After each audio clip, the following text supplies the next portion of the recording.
So when I first started this channel, I started it with the inspiration, with the drive to mostly do videos about architecture that I saw, cool buildings in Portland, and then maybe tell a little bit of the history about those buildings. And obviously my channel has expanded greatly, but I always try to not forget where I started from and what was the initial focus of this channel that I want to keep as one of the focuses of this channel, which is architecture, especially architecture that goes away. I like to chronicle that as much as possible. In fact, the very first actual series I really did on my channel was getting a succession of videos of them demolishing the old I think the full term is the United Order of Workmen Temple, which took a while to break down. I think I did like 5 or 6 videos on that. And then a little later on the same block, I got a few videos of them demolishing the Lotus. There's another iconic and kind of beloved building. And just recently I was blindsided by the sudden demolition of Portland, it's called Engine House number 2, place that me and anybody else that took the Green Max line into downtown Portland across the Steel Bridge loved, because you went right past it. Saw it, 3 weeks later, it was gone. And this was kind of the same thing. I did a therapy walk through here a little over a month ago and paused to take a look at the building that I'm about to show you. And it had been pretty beat up for a while, but they already had destroyed so much history in this particular area. And then a little less than 2 weeks ago, my girlfriend and I went down to I always forget what it's called, but it's like the German place. That's like right across the street, pretty much. And we went there to have some, and as we walked by, I noticed since my therapy walk, someone had put a fence around the building. And I looked inside and there was like equipment in there, not like big demolition construction equipment, but stuff that made me think like, oh, maybe they're finally gonna renovate this place. The building looked like it was in good standing. It just, it needed to be fixed up inside. The floor was like gone. So it was definitely beat up. I'm not gonna deny that, but we saw that. That was less than 2 weeks ago. I got a ride to work yesterday, and we went past it on 92nd. I look out and all of a sudden, poof, there's just a pile of rubble there where that building used to be.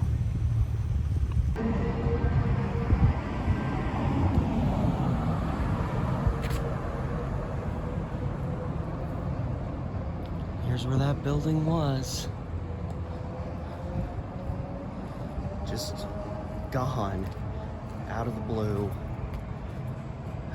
There's still a little piece of it here, because this is the kind of stone work that the building was made out of.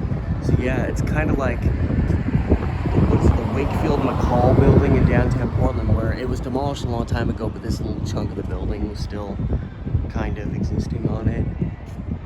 So yeah, I walked by this like 2 weeks ago and saw the fence here, and it looked like they were renovating inside. It really did. And then I drove by here the other day, and it was just a bunch of rubble.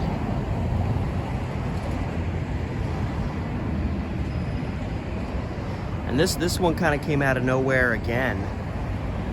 Kind of like the old fire engine house number 2. I had no idea they were going to demolish that, and then I saw someone post it on Facebook, and it was just like, boom, it's gone. And they'd had fencing around that for like a couple years. Oh, and you can see the outline of the staircase. I remember peering through there was like a door on this end of the building, and you can look up this old beat up staircase. You can actually see the indentation of the staircase in the wall there. That's awesome. And they've already destroyed so much history here with the onset of all these new lofts and apartments and whatnot. And this intersection right here, Foster 92nd, this is like the epicenter of historic Lents. And there was a lot of old buildings here, and some of them are still here, but a lot of them have disappeared. Oh boy, I just got some dust blown into my eye, probably from the remains of this building.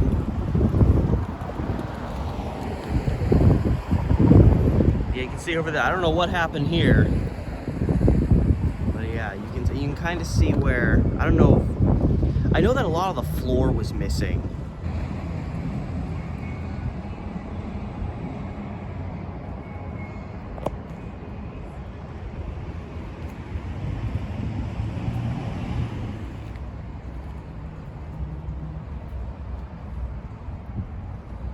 There's a lot of miscellaneous items, kind of scattered. And whatever the heck that is. Oh yeah, there was like a mural on the building, so that was painted on the concrete. That's what I forget. There was like a mural that had been painted here.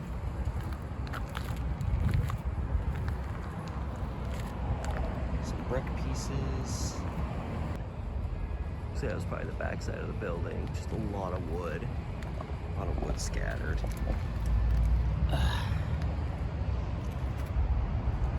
Yeah. It's tripped on you, you little chunk.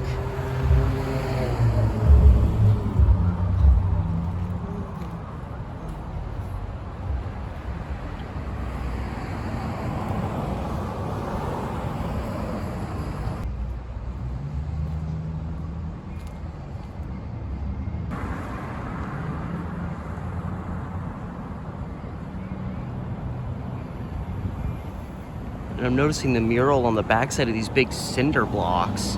So was it like the wall? I guess, yeah, you can see it was like all cinder blocks.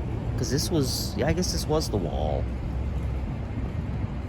Yeah, and there was like a little parking lot here. In fact, I think when I was talking about Lents, I vlogged here briefly. That's why there's so many cinder blocks here. You never know why there's cinder blocks. Yeah, right here's an example. You can see the artwork on it. I would have never guessed that, but I guess it makes sense.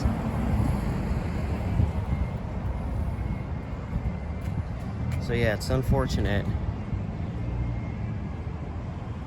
This is what happens a lot around here now.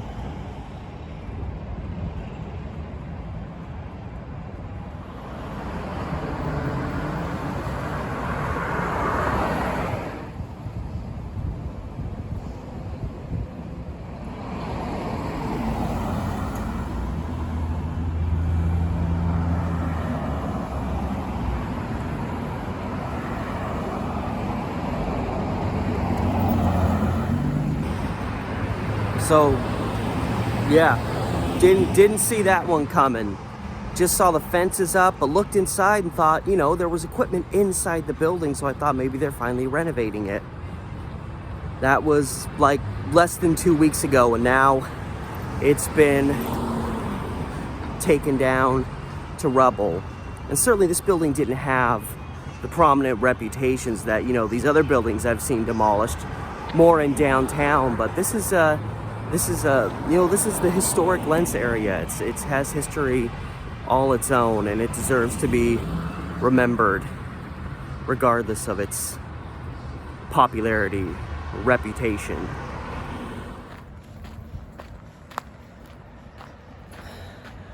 But for everything that we lose, there's always someone out there trying to save a place. And while we were just about a block off of Foster when I filmed this last building, hello balloon, I'm now heading about almost exactly 25 blocks due west to show you the other side of really cool old buildings in Portland. The ones that aren't being demolished, but rather the ones that, while facing possible demolition, are actually being saved. And that brighter side of the story is the Phoenix Pharmacy, which I'm rapidly approaching. I think I'm only like 3 blocks away. And this is a place that, according to an article I read, hasn't really been used, at least commercially, for over 50 years. I read that in a piece where they said this place is being like revitalized for, you know, commercial use for the first time in over half a century. And we're getting more into the commercial kind of the commercial vibes kind of spark up a little more on Foster here as we're approaching. This is the intersection of 67th and Foster. Get about 25 blocks west of our previous location that is now just desecrated to rubble. And from there, I bring you the Phoenix Building in all of its fantastic, indescribable glory. This is the building that is currently being revitalized, and I can already see the difference on the upper portion. And you can see it's got this rounded front up here that faces the intersection, which makes it very distinct, and even like the wraparound kind of hangs over the entryway. And you can see like down here, there's obviously still work to be done. Projects like this do not get completed overnight. But you can see up on the second floor, I can already see the distinct difference in the windows. It's a lot cleaner looking up there. And this was a building that I remember walking by and just praying that it never got demolished.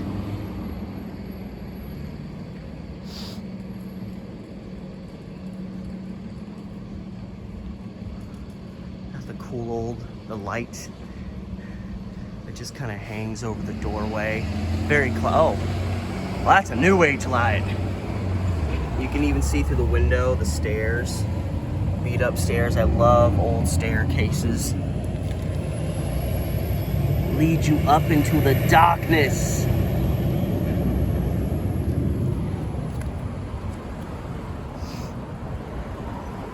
Got this mural here as well.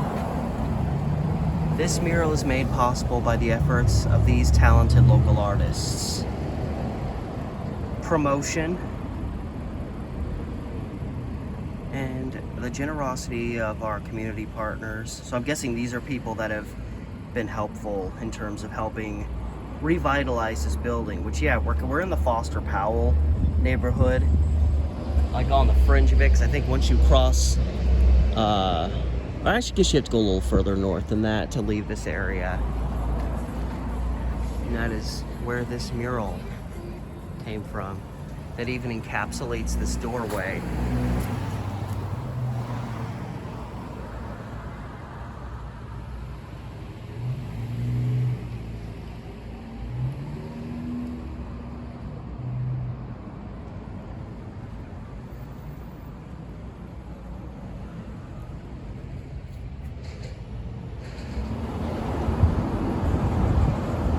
See inside, they're doing a lot of interior stuff, so what may not necessarily be so visible on the outside yet, don't worry, they'll get there. But I just love that this awning, like the roundedness of the building, lingers over the top of this. Gives you a little place to huddle yourself away from the rain. I love everything about this building. Don't you ever die on us, Phoenix. You are a Phoenix. You cannot die on us.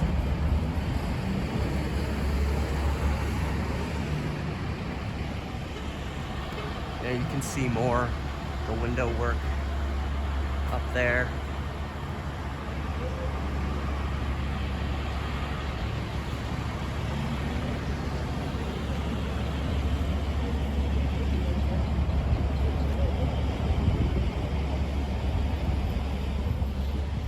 Even room for advertising on the backside. And I actually noticed there's like a painting here. Or is it a painting, or it's just a photograph? I'm wondering if this is just imagery of what it looked like before they started. Yeah, it even had the U on it. So which that puts you even in more danger of potentially getting demolished, is when that U shows up. That is never a good thing to have on your building you want to save. So this is kind of a rarity, and it just shows that it's going to take even more work to really bring this place back to life. But it seems like those that are involved in the work are more than happy to see it through to the very end.